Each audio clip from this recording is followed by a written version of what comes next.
The Danube flowed. It snaked through valleys and carved its path through ancient lands. Two friends, Mark and David, drifted along its current. Their small boat was laden with supplies. They were on a journey of exploration. They yearned for the unexplored corners of the world. The sun dipped below the horizon. The men set up camp on a sandy bank. They were eager to see what the next day would bring. The river widened as they paddled deeper. The landscape grew wilder. Jagged cliffs replaced rolling hills.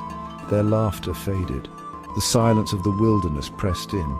It was both beautiful and unnerving. The sun began its descent. They needed shelter for the night.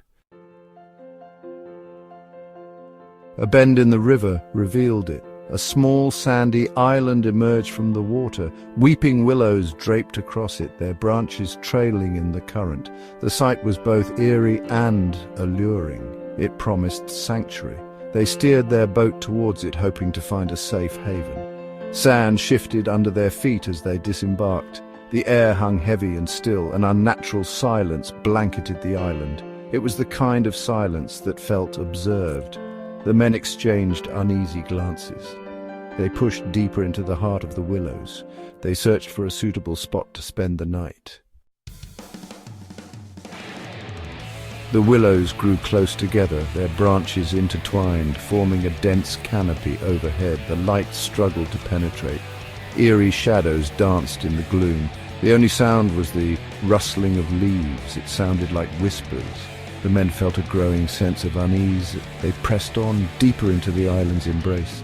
The air grew colder as they moved. It carried a damp, earthy smell, the smell of decay. Mark stopped. He pointed to a clearing ahead. The willows thinned, revealing a patch of bare earth. "Let's camp there," he whispered, his voice tight with apprehension.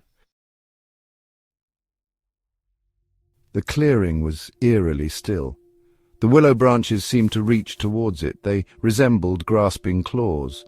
Mark and David unpacked their supplies. They tried to ignore the growing sense of dread.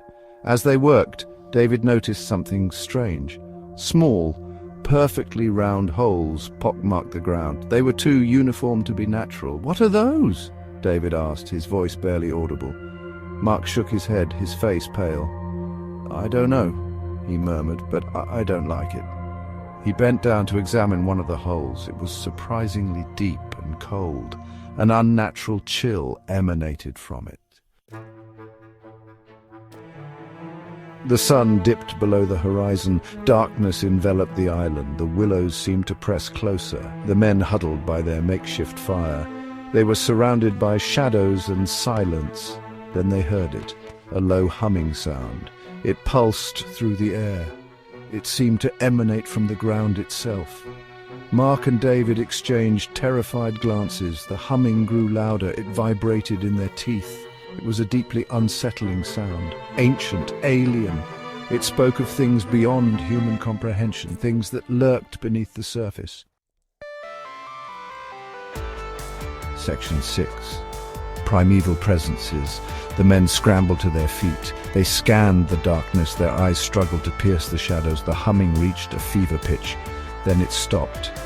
Silence descended again. It was heavier than before. They were not alone. A flicker of movement caught Mark's eye. He spun around, his heart pounding. There, at the edge of the firelight, he saw it.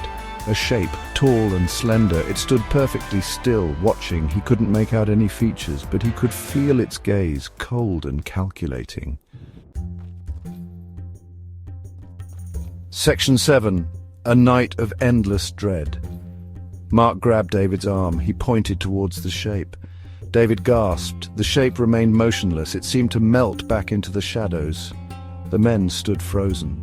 They were paralyzed by fear. They had stumbled upon something ancient and evil, something that had been slumbering beneath this island for eons. Time seemed to stand still. Every rustle of leaves, every crackle of the fire sent shivers down their spines. The feeling of unseen eyes watching them was unbearable. They were trapped in a nightmare. Their sanity began to fray at the edges. Section 8. Escape into the dawn. Dawn approached. It felt like an eternity. The first rays of sunlight pierced through the willows. They brought a sliver of hope. The men wasted no time. They packed their belongings with frantic haste. They pushed their boat into the current. They didn't speak. They didn't look back. The island grew smaller in the distance. It seemed to shrink back into the river. The horrors of the night began to fade. They felt like a fever dream, but the fear lingered. It was a chilling reminder of their encounter with the unknown. Section 9. The Unknowable Abyss. They never spoke of that night again, but they both carried the memory of the island. It was seared into their minds. They had glimpsed the true face of the world, the vast, unknowable abyss that lay hidden beneath the surface of reality. It was a humbling and terrifying realization. The world was not theirs to conquer. It was a place of ancient, indifferent forces, forces that dwarfed humanity, forces that could snuff out their lives in an instant. They were left with a profound sense of awe and terror. They understood that some things are best left undisturbed.